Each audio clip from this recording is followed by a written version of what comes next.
War Machina presents Erich von Mainstein Battle Tactics, the architect of the indirect approach. When we study the great captains of the World War II, the names that typically surface are Patton, Rommel, and Zhukov. Men defined by their aggression, their ability to galvanize troops, and their pursuit of the decisive battle. But there is another category of commander, one less celebrated in popular culture but far more studied in war colleges, the operational artist. And in that category, few stand taller than Erich von Manstein. Yet the common perception of Manstein, when he is remembered at all, is often that of a brilliant but tragic figure, a man whose genius was squandered by a madman's interference.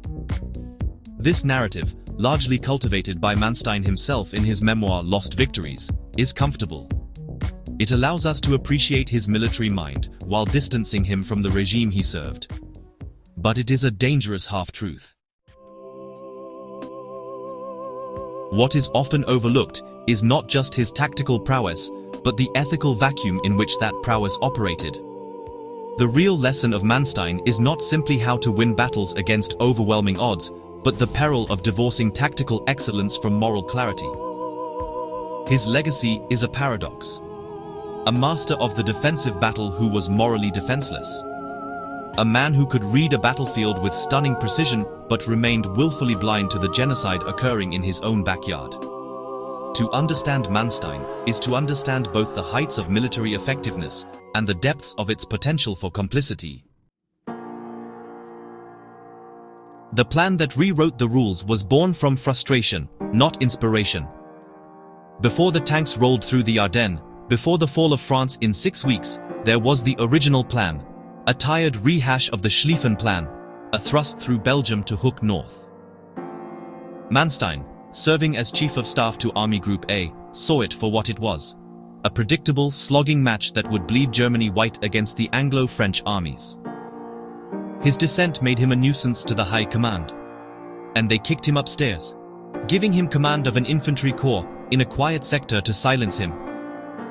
It was from this position of exile that Manstein crafted his masterpiece.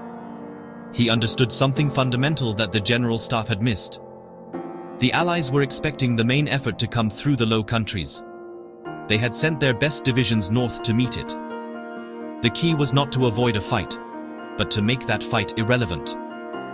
Manstein's proposal was deceptively simple. Make the main attack not on the right flank, but in the center, through the Ardennes, a region the Allies considered impassable for tanks. His concept wasn't just about terrain, it was about psychology. He proposed a thrust that would not merely push the enemy back, but cut his entire line of communications. The goal was not the destruction of the French army in a single battle, but the severing of the Allied armies in Belgium from their logistical base in France. He gambled that speed of execution would overcome the risk of exposed flanks. When Hitler, looking for a war-winning scheme, finally heard the plan, he latched onto it. The result was the Sickle Cut, a campaign that redefined what was possible in modern warfare. The lesson here is that true innovation often requires isolation from groupthink, and the willingness to challenge not just the enemy, but the comfortable assumptions of your own headquarters. You know, a campaign of annihilation is still, at its core, a campaign of logistics. After France, Manstein was sent east, and it's really here, in the vastness of the Soviet Union, that his operational philosophy matured. Most popular histories, honestly, just gloss over the Crimea campaign of 1941 and 42, treating it as a bit of a sideshow to the drive on Moscow and Stalingrad. But for Manstein, the siege of Sevastopol and the conquest of the Kerch Peninsula were, in fact, a masterclass in combined arms warfare under absolutely brutal conditions. The Kerch Peninsula, in particular, really demonstrates his ability to turn a desperate situation into, well, a trap. In May 1942, the Soviet Crimean Front, with clear numerical superiority, was poised to strike into the flank of Manstein's 11th Army. A conventional commander would have dug in, probably pleading for reinforcements that just weren't coming. Manstein, however, saw an opportunity in the Soviet deployment. He launched Operation Trappenjagd, a daring offensive with the explicit goal of not just halting the Soviet attack, but, honestly, annihilating the entire front. He concentrated his armor and air power on a narrow sector, achieving a breakthrough that was less about brute force and more about, surgical precision. Within days, 3 Soviet armies were destroyed, and the path to Sevastopol was wide open. This was not just a victory, it was a demonstration of the principle of Schwerpunkt, the concentration of effort at the decisive point. But it also reveals a less discussed aspect of his command, the logistical nightmare of maintaining momentum. Manstein's success at Kerch was as much about supply as it was about tactics. He understood that, in the end, an army moves on its stomach and fights on its fuel. The Crimea campaign really underscores that operational art is not just about moving symbols on a map, but about solving the gritty, unglamorous problems of ammunition, food and fuel in a landscape that offers, well, none. The backhand blow is, in essence, a doctrine for survival. By the winter of 1942, the German 6th Army was dying in Stalingrad, and, honestly, the entire southern wing of the German front was collapsing. Manstein was given Army Group Don, a command that existed largely on paper, and told to fix the catastrophe. He launched Operation Winter Storm, a relief attempt that, believe it or not, got within 30 miles of the city before grinding to a halt. The failure at Stalingrad is often laid at Hitler's feet, and rightly so. But Manstein's subsequent campaign reveals a different kind of warfare, one of survival through maneuver. This was the backhand blow at Kharkov in February and March of 1943. Facing multiple Soviet fronts rolling westward after their victory, Manstein did not ask permission to hold ground. He asked permission to give it up. He understood a fundamental truth of the Eastern Front. The Red Army, flushed with victory, was overextended, its supply lines stretched thin, its troops exhausted.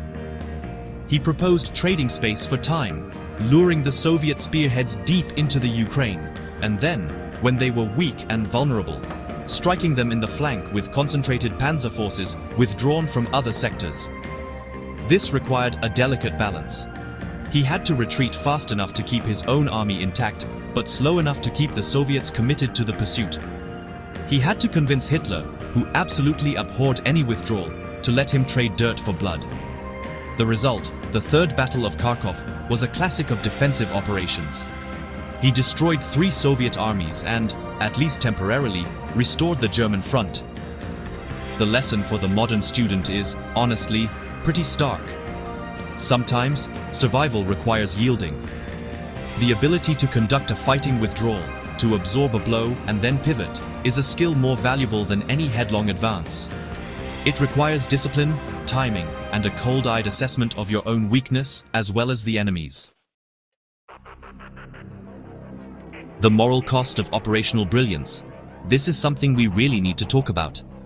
It is impossible, however, to discuss Manstein's tactics without addressing the environment in which they were executed.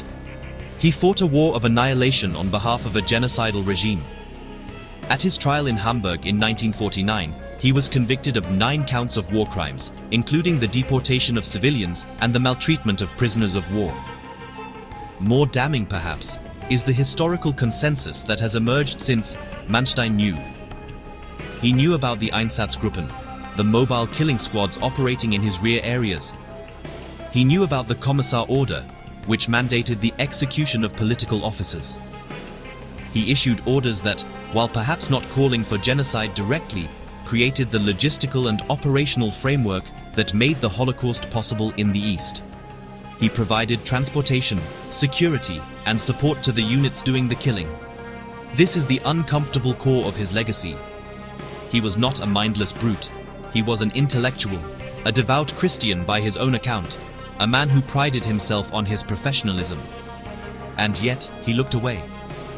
He focused on the purely military aspects of the war, convincing himself that the atrocities were the business of the SS, not the army.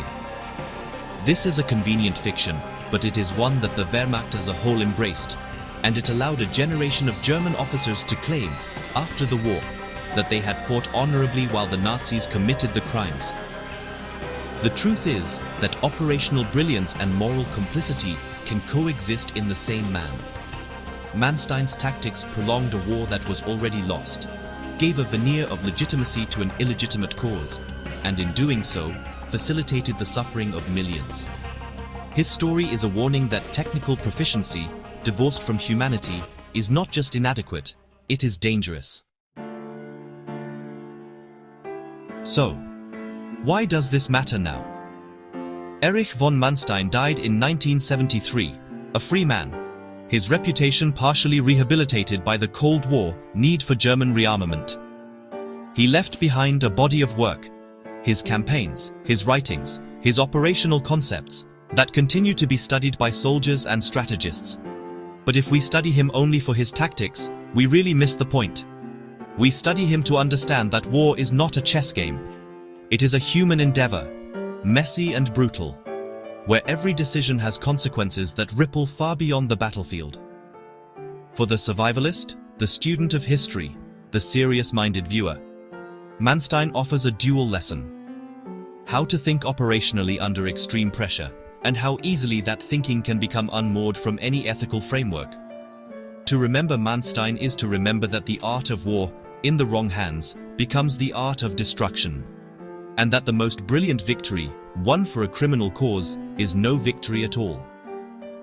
If you found this deep dive into the overlooked realities of military history valuable, take a moment to subscribe to War Machina. We dig into the details that matter, not the headlines. Share this video with someone who wants to understand the real cost of command.